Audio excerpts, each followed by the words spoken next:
नमस्कार, मैं हूं अंजन गोस्वामी और आप देख रहे हैं आपकी आवाज। इस वक्त मैं बैठा हूं मलाड वेस्ट में, जहां पर निर्मला ठाकुर डॉट्स फाउंडेशन के राष्ट्रीय अध्यक्षा है, जिन्होंने कई सारे काम और कई सालों से गरीबों की मदद करते जाते हैं, जैसे कि मेडिकल कैंप हो, एड्स के हो, कैंसर के हो, और चश्मा वितरण हो, यहाँ तक कि कई गरीब परिवार के लड़कियों को शादी दिलाने का काम भी डॉट्स फाउंडेशन की तरफ से किया जाता है। और आज सभी लोग जानते हैं अक्षय तृतीया है, उसी खुशी में आज कई गरीब परिवारों को राशन के साथ साथ मिठाई भी वितरण किया गया और आम भी वितरण किए गए। और यहाँ पर विशेष अतिथि के तौर पर बॉलीवुड और कनाडा के स्टार तारक मेहता का उल्टा चश्मा फेम कमल घिमेरी जो यहाँ पर मौजूद है। आइए जानते हैं उनसे, हम कुछ सवाल पूछते हैं, उनको यहाँ पर आकर कैसे लगा। नमस्कार कमल जी, मोस्ट वेलकम टू आपकी आवाज। Thank you. सबसे पहले मैं यह कहना चाहूंगा कि जो आज निर्मला देवी जो बहुत फेमस है, मतलब राष्ट्रीय लेवल स्तर में काम कर रही है, तो सबसे पहले उनके बारे में आप कहना क्या चाहेंगे? देखिए, मैं निर्मला जी से मुझे ज़्यादा वक्त नहीं हुआ मिले हुए, और हम शायद 1 महीना से कम वक्त हुआ मिले हुए, और 1 महीने में वक्त में मैं यहाँ आ भी चुका हूँ। हम 2-3 प्रोग्राम में जा भी चुके हैं, और इनके बारे में मैंने इनका सब प्रोफाइल मंगाया, और जब मैंने देखा 32 साल से ये इस कार्य में है ना एकदम डेडिकेटेडली काम कर रही हैं, और इन्होंने बहुत बहुत काम किया है। तो मैं तो सैल्यूट करता हूँ इनके जज्बात को, इनके मेहनत को, हार्ड वर्क को। इन्होंने 800 लड़कियों को रेड लाइट एरिया से बचाया है, और मेरे रहते रहते ऑफिस में कितने केसेस आए जो बड़े ही अच्छे तरीके से मैडम ने सुलझाए हैं। तो ऐसे लोग बहुत कम हैं इस धरती पे, और मैं तहे दिल से इनको सैल्यूट करता हूँ कि जिस तरह से ये अपना कोई स्वार्थ नहीं है इनका, मतलब मैं पर्सनली देखा कि अपने लिए नहीं, दूसरों के लिए।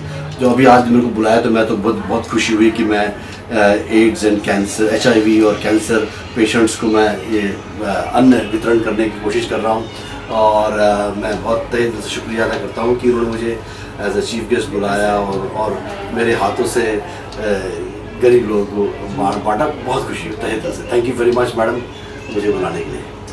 अच्छा, हमारा दर्शक ये जानना चाहते हैं कि आप बॉलीवुड में, आप कनाडा के काफ़ी फिल्म में काम किए, तो बॉलीवुड में आपकी एंट्री कब हुई थी, और बॉलीवुड में एंट्री होने के बाद आपने कौन से सीरियल कौन से बॉलीवुड में काम किया? मैं वैसे होटल इंडस्ट्री से हूँ। मैं ओबरॉय होटल, ललित होटल में काम किया। मैंने बहुत साल होटल इंडस्ट्री में बिताया। मैं दिल्ली से हूँ, और मैं 2018 में बॉम्बे आया हूँ। तो 2018 से लेकर अभी तक मैं बॉलीवुड में हूँ, और मुझे ज़्यादातर मैंने बहुत सीरियल्स की, 40-50 सीरियल किए, 40-50 वेब सीरीज़ किए हैं, 8-10 एड्स किए हैं, 3-4 शॉर्ट फिल्में की हैं, 10-12 फिल्में की हैं मैंने नवाजुद्दीन के साथ, पंकज त्रिपाठी वगैरह सब मेरा काम किया हुआ है, सुष्मिता सेन जी के साथ। और मेरे को ज़्यादा लोग जानते हैं तारक मेहता में अय्यर का बॉस बन के आता हूँ, उसी कारण मैं काफ़ी फेमस हूँ।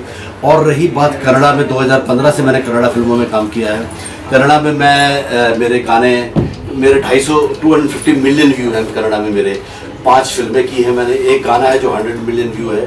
तो कर्नाटका में भी मुझे लोग देखते हैं, और अभी मैंने एक नेपाली फिल्म की है जो कि अब वो कन्नड़ा हो गया सैंडलवुड, बिकॉज कर्नाटका में सैंडलवुड मिलता है, और बॉलीवुड हो गया, और अब मैं इसको कहते हैं कॉलीवुड मतलब काठमांडू फिल्म, लेकिन ये हमारी सिक्किम में शूट हुई है ये फिल्म। और मैं अभी नेपाली फिल्म भी कर रहा हूँ, उसमें मेन विलन हूँ। मेरे चेहरे से मैं शायद विलन दिखता हूँगा, काफ़ी लोग मुझे डैनी सर के नाम से भी बुलाते हैं, अलग अलग नाम से लोग पहचानते हैं। तो थैंक यू वेरी मच आपका। मैं आज की आवाज़ का शुक्रिया अदा करता हूँ कि उन्होंने हमें आके इस हमारा ये कवर किया है, और मैडम का और हमारा इंटरव्यू ले रहे हैं, and thank you very much. Nirmala Devi ji, आप कई सालों से आपका डॉट्स फाउंडेशन चला रहे हैं आप, जिसमें आपने विभिन्न रूप से आपने कार्य की है, जैसे कि रेड अलर्ट जो एरिया होता है उसमें आपने कई लड़कियों को भी बचाया है। आपने निस्वार्थ भावना से डटकर लोगों के साथ मुकाबला किया, जुल्म के खिलाफ आपने आवाज़ उठाई। इसके बारे में हम कहना क्या चाहते हैं, जब आप कामयाब होते तो आपको उस वक्त कैसे महसूस होती है? Thank you so much. सबसे पहले तो अच्छे सर फिल्म में काम करने के लिए आज कमल सर आए बैठे हमारे ऑफिस में।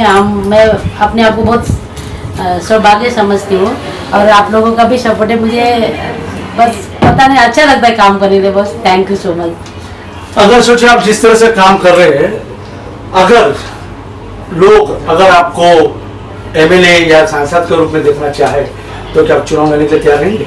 नहीं, बिल्कुल नहीं सर, मैं पॉलिटिशियन से बहुत दूर रहती हूँ। बड़े बड़े जाने माने लोग आते हैं यहाँ पर, मुझे बोलते हैं, पर मुझे बचपन से पॉलिटिशियन से मुझे जरा भी अच्छा नहीं लगता सर, मैं दूर ही रहती हूँ। पॉलिटिक्स में नहीं जाना चाहते, ये मतलब जिस तरह से काम कर रहे हैं वैसे ही करना चाहेंगे शायद, है ना। पॉलिटिक्स में फिर वो ये काम फिर नहीं हो पाएगा। आपके आगे का रणनीति क्या है? आज अक्षय तृतीया में आपने कई गरीब परिवार को आपने राशन बांटे, मिठाई बांटे, तो इसके बाद आगे का रणनीति आप क्या सोचे कि फाउंडेशन के डेवलपमेंट और क्या क्या करना चाहते हैं आप? सर सबसे पहले तो मैं किसी को भी गरीब नहीं बोलना चाहूँगी, ये जरूरतमंद लोग हैं, इन लोगों के पास सब है, जैसा कि हाथ पैर नहीं है, आँख नहीं है, ऐसा नहीं, ये सब हेल्थ से इफेक्टेड लोग हैं। और हमारे जो ज्वाइनिंग एट अर्बनाइजेशन 2018 में स्टार्ट हुआ था, मेरा एक यही आगे का मिशन है कि हमको ओल्ड एज होम बनाना है। और जो हमारे पास लेडीज है, जेंट्स है, बच्चे हैं जो एडिक्शन के पेशेंट है, जिसको हमने रियाद में 6 महीना 8 महीना उनका कोर्स करवा के जो अच्छे हुए, जो नशा करते हैं, वो उन लोगों के लिए रहने के लिए जगह नहीं है। तो मेरा एक गुजारिश है आप लोगों से, जो सरकार तक आप पहुँचाए ये न्यूज़, और आप लोगों को अगर अच्छा लगे तो आप लोगों के माध्यम से हमको हेल्प मिलेगा। तो जो हमारे वुमन ट्रैफिकिंग से विक्टिम्स है, जिसको उनका फैमिली एक्सेप्ट नहीं करते हैं, जो HIV TB इफेक्टेड लोग हैं, उनको रहने के लिए बहुत प्रॉब्लम्स है, तो उनके लिए हमको शेल्टर के लिए अगर जगह मिला तो हम ये कोशिश करेंगे कि अगर मैं कल रहूँ ना रहूँ, तो हमारे जो यूथ के लोग हैं उनके लिए भी मैं गुजारिश करना चाहती हूँ कि शेल्टर के लिए जगह मिले। और हमारे ये जो आपने देखे अभी 140 जो नीडली पेशेंट्स है, उन जरूरतमंद लोग हैं, उन लोगों के लिए रहने के लिए एक आश्रम मिल जाए, वही मेरा आप लोगों से गुजारिश है सर। सुन रहे थे अभी तक राष्ट्रीय अध्यक्ष निर्मला ठाकुर जी का कहना है कि उनका जो मेंस जो प्रॉब्लम है जो लोगों को साथ होते रहता है, जबकि यहाँ के महाराष्ट्र गवर्नमेंट अब भाजपा के देवेंद्र फडणवीस है, उनसे उनका गुजारिश है कि सबसे पहले जो एज पीढ़ी है, जो ड्रग्स, जो छोटे छोटे बच्चे आजकल ड्रग्स लेते हैं, युवा पीढ़ी जो ड्रग्स में बर्बाद होते जा रहे, जिसके माँ बाप के सपना को चकनाचूर करते जा रहे, ऐसे लोगों तक उन तक का आश्रय पहुंचे कि उन लोगों को सावधान किया जाए। और ये एज पीढ़ी जो मतलब जिनके लिए कोई सुविधा नहीं दिया जा रही है महाराष्ट्र सरकार की तरफ से, ऐसे लोगों को सुविधा दी जाए। जो कैंसर पेशेंट है उन लोगों को ऊपर ट्रीटमेंट किया जाए, जिनके पास आज पैसा नहीं है, गरीब है, जो गरीब की वजह से एक एक की मौत होते जा रही है, ऐसे लोगों को फ्री में ट्रीटमेंट किया जाए और उनके लिए जगह दी जाए। जो कि निर्मला देवी का मानना है कि अगर इस तरह का अगर जगह मिलता है तो हम सारे जिस तरह का थैलेसीमिया बीमारी हो, एड्स की बीमारी हो, कैंसर की बीमारी हो, उस बीमारियों को इलाज कर सके, अपना आश्रम में रह सके, क्योंकि उन लोगों को रहने का कोई बंदोबस्त किया नहीं जाता है। अब यह देखना है कि देवेंद्र फडणवीस निर्मला देवी का गुहार को सुनता या मुंह घुमाकर कहीं और काम करते। कैमरामैन अनिता के साथ पत्रकार रंजन गोस्वामी, और आप देख रहे हैं